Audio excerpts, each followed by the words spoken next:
Pernahkah Anda duduk diam, menatap layar ponsel yang tak kunjung menyala, berharap seseorang membalas pesan Anda? Mungkin bukan cuma soal teks. Mungkin Anda menunggu ucapan terima kasih yang tak pernah datang. Apresiasi yang selalu Anda berikan, tapi jarang kembali. Atau, yang paling dalam, pengakuan bahwa Anda layak dicintai, dihargai, dimengerti, seperti Anda memperlakukan orang lain. Dan saat itu tak terjadi, rasanya seperti ditampar oleh realita. Ternyata tidak semua orang akan memperlakukan Anda seperti Anda memperlakukan mereka. Tapi apa benar harapan kita terhadap orang lain adalah bentuk cinta? Atau sebenarnya bentuk lain dari ilusi kendali? Karena seperti kata filsuf stoik Epictetus, semakin banyak yang kamu gantungkan pada hal di luar kendalimu, semakin besar penderitaanmu. Hari ini, malam ini, kapanpun Anda mendengarkan ini, saya akan mengajak Anda membedah hal-hal yang tidak seharusnya Anda harapkan dari orang lain. Dan di poin ke-9 nanti, saya akan bahas satu bentuk ekspektasi yang paling halus tapi paling beracun, seringkali disamarkan sebagai standar pribadi. Padahal, justru akar dari rasa kecewa kronis. Jadi pastikan tonton video ini sampai akhir. Siap masuk lebih dalam? Pertama, mengharapkan orang lain membaca pikiran Anda. Anda pernah merasa begini? Harusnya dia tahu kalau aku lagi capek, atau masa iya dia nggak peka? Seakan dunia punya kewajiban untuk membaca isi kepala dan hati Anda. Ini jebakan pertama. Mengira bahwa orang lain akan secara otomatis mengerti kebutuhan emosional kita. Carl Jung pernah bilang, kesalahpahaman terbesar dalam komunikasi adalah kita berasumsi bahwa orang lain mengerti seperti kita. Padahal, manusia beroperasi dengan filter pengalaman, trauma, dan nilai yang berbeda. Apa yang bagi Anda terasa jelas, bagi orang lain bisa tampak samar, atau bahkan tidak relevan. Mengharapkan seseorang memahami perasaan Anda tanpa Anda komunikasikan, hanyalah jalan cepat menuju frustrasi. Realitasnya, komunikasi adalah tanggung jawab dua arah, bukan pertunjukan sulap. Kedua, mengharapkan orang lain berlaku adil, seperti versi Anda tentang adil. Gue udah bantu dia waktu dia jatuh, masa sekarang dia nggak ada buat gue? Keadilan seringkali bukan soal moral, tapi persepsi. Apa yang Anda anggap adil, bisa jadi tidak masuk akal bagi orang lain. Marcus Aurelius mengingatkan, kamu hanya bisa mengendalikan tindakanmu, bukan respon orang lain. Artinya, tindakan Anda adalah cerminan karakter Anda, bukan alat tukar untuk mendapatkan perlakuan serupa. Ketika kita menolong hanya karena berharap dibalas, kita tidak sedang mencintai, kita sedang bertransaksi. Dan seperti semua transaksi yang diam-diam, kecewanya bisa lebih dalam dari luka terbuka. Ketiga, mengharapkan orang lain tidak mengecewakan. Ironis, bukan? Kita kecewa karena orang lain mengecewakan. Padahal mereka manusia. Manusia adalah kontradiktif.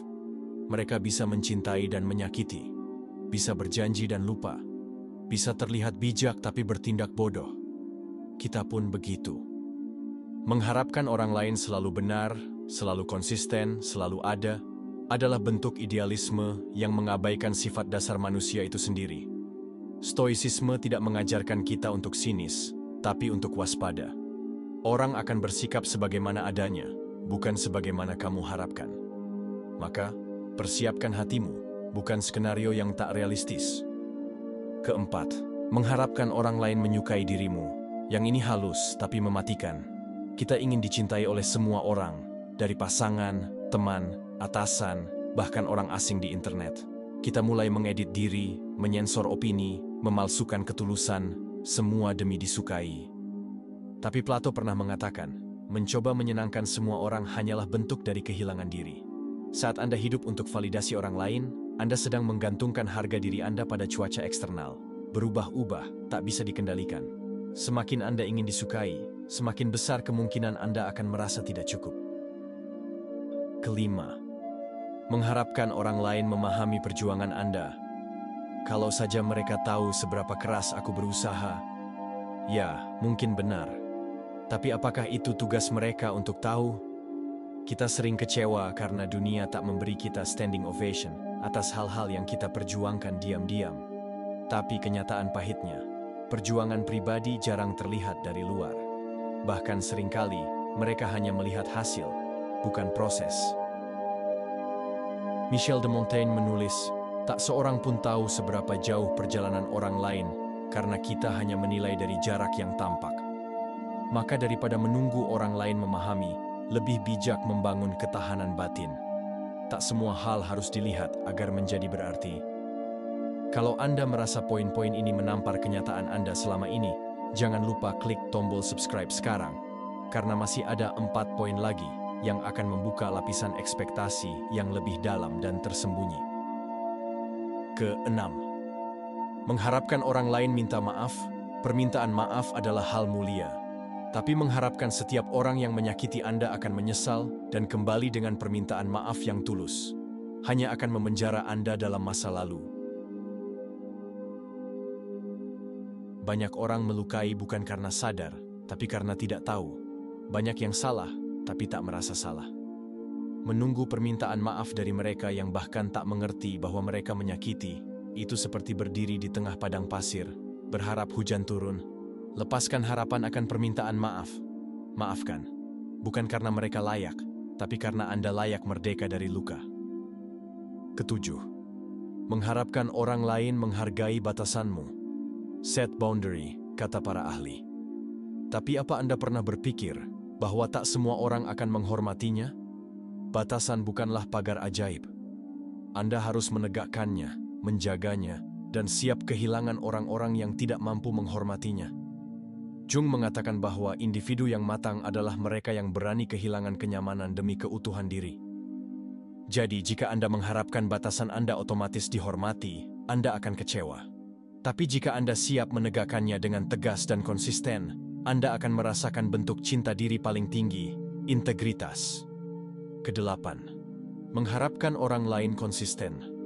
Pernah kenal seseorang yang satu hari sangat perhatian, besoknya dingin tak acuh?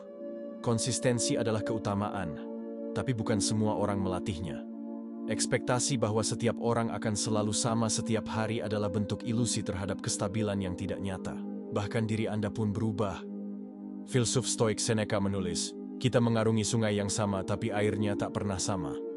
Maka belajarlah menerima fluktuasi orang lain tanpa terlalu melekat padanya. Kesembilan, mengharapkan orang lain menjalani hidup sesuai standar Anda. Ini bentuk ekspektasi paling tersamar, sering disamarkan sebagai niat baik.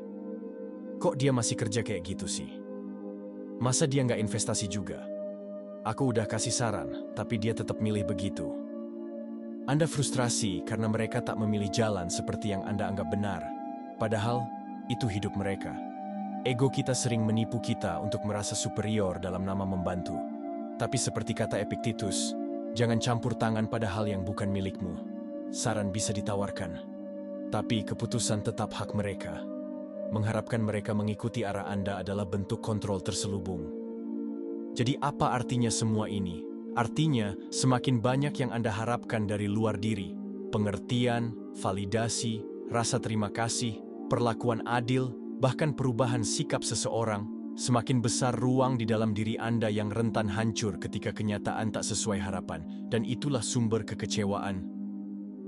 Tapi, bukan berarti Anda harus jadi dingin, apatis, atau menutup diri dari dunia. Stoicisme tidak mengajak kita menjadi batu. Ia mengajak kita menjadi kokoh seperti batu karang yang tetap berdiri bahkan saat ombak datang berkali-kali. Kita tetap bisa mencintai, tetap bisa peduli, tetap bisa memberi, tapi dengan kesadaran penuh bahwa semua itu adalah ekspresi dari siapa kita, bukan alat untuk mengubah atau mengendalikan orang lain. Sekarang saya tantang Anda. Apa satu ekspektasi terbesar yang selama ini Anda pegang pada orang lain dan siap Anda lepaskan hari ini? Tulis di komentar. Saya ingin tahu, karena perubahan dimulai dari keberanian untuk jujur pada diri sendiri. Terima kasih sudah sampai sejauh ini. Jangan cuma nonton, alami, renungkan, dan hidupkan. Dan kalau Anda merasa video ini menyentuh bagian dalam diri Anda yang selama ini tak pernah Anda ajak bicara, pastikan Anda menonton video selanjutnya yang muncul di layar saat ini. Sampai ketemu di sana.